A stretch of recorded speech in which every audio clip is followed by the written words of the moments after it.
সুদখোর ইউনূসের কথা শুনে লাফাচ্ছে, আর ওই জামাতের ওরা কয়দিন আছে, জি আপা। সামনের 1 মাস থেকে কিনা দেখো। আপা আমার চিনছেন, আমি ছাত্রলীগের যুগ্ম আহ্বায়ক গোপালগঞ্জ সদরের আপা। হ্যাঁ, আপা আপনাকে খুব মিস করতেছি আপা।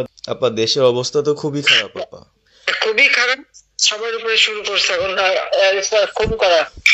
আপা আর ওই যে গতকালকে রাতে তো আপনার পার্টি অফিস থেকে 6 জনকে গ্রেপ্তার করছে, মানে গোপালগঞ্জের পার্টি অফিস থেকে আপা। আপনি নিউজ জানেন কিনা আপা?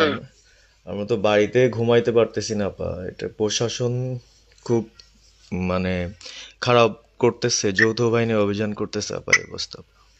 হ্যাঁ, ওখানে তো একজন শিবির আর একজন হলো ছাত্র দল, তাদেরকে বসাইছে এখন গোপালগঞ্জে। জি আপা, এটা আসলে গোপালগঞ্জে এখন আপা আমার আমার আসলে আপনার সাথে অনেকদিন ধরে কথা বলার ইচ্ছা ছিল, বাট আপনি ধরছেন, অনেক ধন্যবাদ আপা। আর আমাদের